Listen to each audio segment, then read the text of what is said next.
Bidadi township ಹೋರಾಟದ ವಿಷಯದಲ್ಲಿ ದೋಸ್ತಿಗಳ ಮಧ್ಯೆ ಬಿರುಕು ಕಾಣಿಸಿಕೊಂಡಿದೆಯಾ?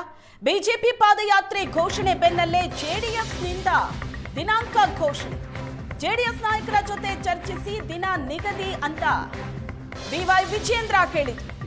ಹೋರಾಟದ ಕ್ರೆಡಿಟ್ ಯಾರಿಗೆ ಅನ್ನೋ ವಿಷಯದಲ್ಲಿ ಮೈತ್ರಿಯಲ್ಲೇ ಬಿರುಕು ಕಾಣಿಸಿಕೊಂಡಿದೆ ಅಂತ ಹೇಳಲಾಗ್ತಾ ಇದೆ.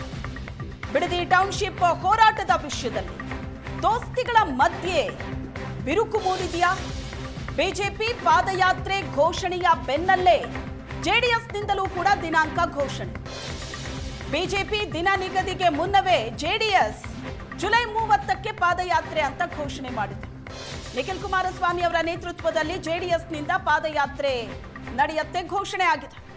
ಜೆಡಿಎಸ್ ನಾಯಕರ ಜೊತೆ ಚರ್ಚೆ ಮಾಡದೆ ಪಾದಯಾತ್ರೆ ಘೋಷಣೆ ಮಾಡಿದ್ದಕ್ಕೆ ದೋಸ್ತಿ ಬೇಸರಗೊಳ್ತಾ. ಹಾಗಾದ್ರೆ ಬಿಡದಿ ಟೌನ್ಶಿಪ್ ವಿಷಯವಾಗಿ ಮೊದಲು ಹೋರಾಟವನ್ನ ಆರಂಭಿಸಿದ್ದು ಜೆಡಿಎಸ್. ಬಿಜೆಪಿ ಪಾದಯಾತ್ರೆ ಘೋಷಣೆಯ ಬೆನ್ನಲ್ಲೇ ಜೆಡಿಎಸ್ ಕೂಡ ಪಾದಯಾತ್ರೆಯನ್ನ ಘೋಷಣೆ ಮಾಡಿದೆ ಪ್ರತ್ಯೇಕವಾಗಿ. ಇದು ಈ ಅನುಮಾನಕ್ಕೆ ಕಾರಣವಾಗ್ತಾ ಇರೋದು. ಹಾಗಾದ್ರೆ ದೋಸ್ತಿಗಳ ಮಧ್ಯೆ ಬಿರುಕು ಮೂಡ್ತಾ ಅಂತ ಹೋರಾಟದ ಕ್ರೆಡಿಟ್ ಯಾರಿಗೆ? ಈ ವಿಷಯದಲ್ಲಿ ಮೈತ್ರಿಯಲ್ಲೇ ಬಿರುಕು ಮೂಡಿದ್ಯಾ ಅನ್ನೋ ಅನುಮಾನ ಬರ್ತಾ ಇದೆ. ಬಿಜೆಪಿ ಅನೌನ್ಸ್ ಮಾಡ್ತು ಪಾದಯಾತ್ರೆ ಅಂತ, ದಿನ ಯಾವುದು ಅನ್ನೋದು ನಿಗದಿ ಮಾಡಬೇಕಾಗಿತ್ತು. ಅಷ್ಟರಲ್ಲಿ ಜೆಡಿಎಸ್ ಅನೌನ್ಸ್ ಮಾಡಿದೆ ಜುಲೈ 30ಕ್ಕೆ ಪಾದಯಾತ್ರೆ ಅಂತ. ನಿಖಿಲ್ ಕುಮಾರಸ್ವಾಮಿಯ ನೇತೃತ್ವದಲ್ಲಿ ಜೆಡಿಎಸ್ನಿಂದ ಪಾದಯಾತ್ರೆ ನಡೆಯುತ್ತೆ ಘೋಷಣೆ ಆಗಿದೆ ಜುಲೈ 30ನೇ ತಾರೀಕು ಅಂತ. ಜೆಡಿಎಸ್ ನಾಯಕರ ಜೊತೆ ಚರ್ಚೆಯನ್ನೇ ಮಾಡದೆ ಬಿಜೆಪಿ ಪಾದಯಾತ್ರೆ ಘೋಷಣೆ ಮಾಡಿದ್ದಕ್ಕೆ ಜೆಡಿಎಸ್ ಹಾಗಾದ್ರೆ ಬೇಸರಗೊಳ್ತಾ? ಮೊದಲು ಹೋರಾಟ ಆರಂಭ ಮಾಡಿದ್ದೇ ಈ ವಿಷಯವಾಗಿ ಜೆಡಿಎಸ್.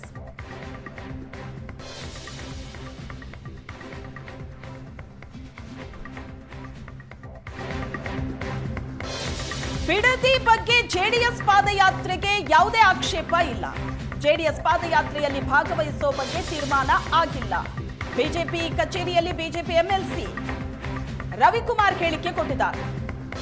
ಬಿಡದಿ ಬಗ್ಗೆ ಜೆಡಿಎಸ್ ಏನ್ ಪಾದಯಾತ್ರೆ ನಡೆಸೋದಕ್ಕೆ ಮುಂದಾಗಿದೆ, ಇದರ ಬಗ್ಗೆ ನಮ್ಮ ಯಾವುದೇ ಆಕ್ಷೇಪ ಇಲ್ಲ ಅಂತ ಹೇಳಿದ್ದಾರೆ ಎಂಎಲ್ಸಿ ರವಿಕುಮಾರ್. ಪಾದಯಾತ್ರೆಯಲ್ಲಿ ಭಾಗಿಯಾಗೋದ್ರ ಬಗ್ಗೆ ನಾಯಕರು ತೀರ್ಮಾನ ಮಾಡ್ತಾರೆ ಅಂತ ಹೇಳಿಕೆ ಕೊಟ್ಟಿದ್ದಾರೆ. ಈ ಬಿಡದಿ ಟೌನ್ಶಿಪ್ನ ಕೂಡಲೇ ಹಿಂದೆ ಪಡಿಬೇಕು ಅಂತೇಳಿ ಆಗ್ರಹ ಪಡಿಸಿದ್ದೇವೆ.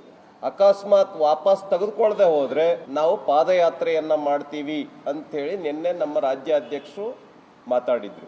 ಯಾವತ್ತು ಮಾತಾಡ್ತೀವಿ, ಯಾವತ್ತು ಪಾದಯಾತ್ರೆ ಮಾಡ್ತೀವಿ ಅನ್ನೋಂಥದ್ರ ಬಗ್ಗೆ ನಮ್ಮ NDAಯ ಸದಸ್ಯ ಪಾರ್ಟಿ ಆಗಿರ್ತಕ್ಕಂಥ JDS ಜೊತೆನಲ್ಲಿ ಮಾತಾಡಿ ನಾವು ಡೇಟನ್ನು ಅನೌನ್ಸ್ಮೆಂಟ್ ಮಾಡೋಣ ಅಂತ ರಾಜ್ಯ ಅಧ್ಯಕ್ಷರು, ನಮ್ಮ ಪ್ರತಿಪಕ್ಷ ನಾಯಕರು ಯಡಿಯೂರಪ್ಪನವರು, ಚಲವಾದಿ ನಾರಾಯಣಸ್ವಾಮಿಯವರು, ನಮ್ಮ CT ರವಿ ಅವರು, ನಾನು, ನಮ್ಮ ಇನ್ನಿತರು ಎಲ್ಲರೂ ನಾವಲ್ಲಿ ಸೇರಿದಾಗ ಚರ್ಚೆ ಮಾಡಿಬಿಟ್ಟು ಪಾದಯಾತ್ರೆಯನ್ನು ಅನೌನ್ಸ್ಮೆಂಟ್ ಮಾಡಿದ್ದೇವೆ. ಆದ್ದರಿಂದ ಈ ದಿನಾಂಕದ ಬಗ್ಗೆ ಏನು ನಮ್ಮ JDS ಅನೌನ್ಸ್ಮೆಂಟ್ ಮಾಡಿದೆ, ಈ ವಿಷಯದ ಬಗ್ಗೆ ನಮ್ದು ಯಾವುದೇ ತಕರಾರಿಲ್ಲ. ಆದರೆ ಈ ವಿಷಯದ ಬಗ್ಗೆ ನಮ್ಮ ಪ್ರತಿಪಕ್ಷ ನಾಯಕರು, ಅಧ್ಯಕ್ಷರು ಒಂದು ಸರಿ ಮಾತಾಡಿ ನಾವು ಪಾದಯಾತ್ರೆ ಬಗ್ಗೆ ನಾವು ಯಾವುದೇ ಕಾಂಟ್ರವರ್ಸಿ ಮಾಡ್ಕೊಳ್ಳೋಕೆ ಹೋಗೋದಿಲ್ಲ. ಈ ವಿಷಯಕ್ಕೆ ಸಂಬಂಧಪಟ್ಟಂತೆ ನಮ್ದು ಒಂದೇ ನಿರ್ಧಾರವನ್ನು ನಾವು ಪ್ರಕಟಿಸ್ತೇವೆ. ಪಾದಯಾತ್ರೆ ಒಂದೇ ಇಲ್ಲ, ಒಟ್ಟಿಗೆ ಎಲ್ಲ ಸೇರಿ ನಾವು ಒಂದೇ ಪಾದಯಾತ್ರೆ ಮಾಡ್ತೀವಿ, ಡೇಟ್ ಅನ್ನ ಇದು ಮಾಡ್ತೀವಿ ಅಷ್ಟೇ. ಯಾವುದೇ ಕಾಂಟ್ರವರ್ಸಿ ಇಲ್ಲ ನಮ್ದು.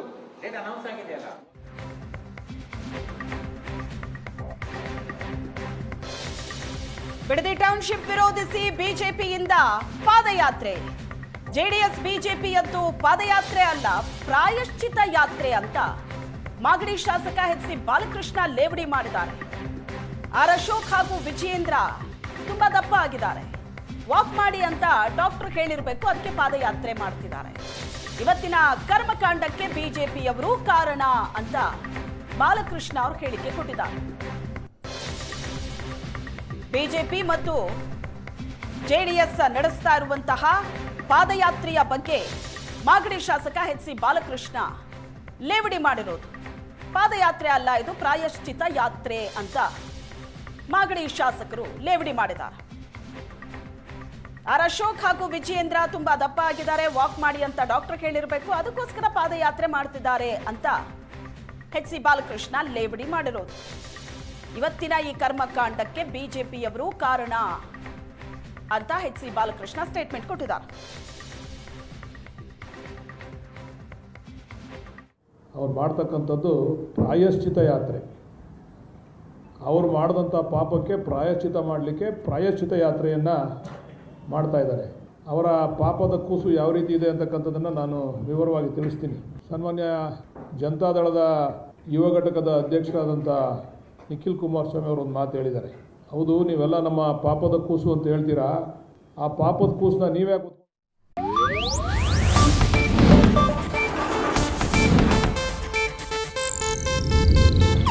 ಇದು ಏಷ್ಯಾನೆಟ್ ನ್ಯೂಸ್ ನೆಟ್ವರ್ಕ್ ಪ್ರಸ್ತುತಿ.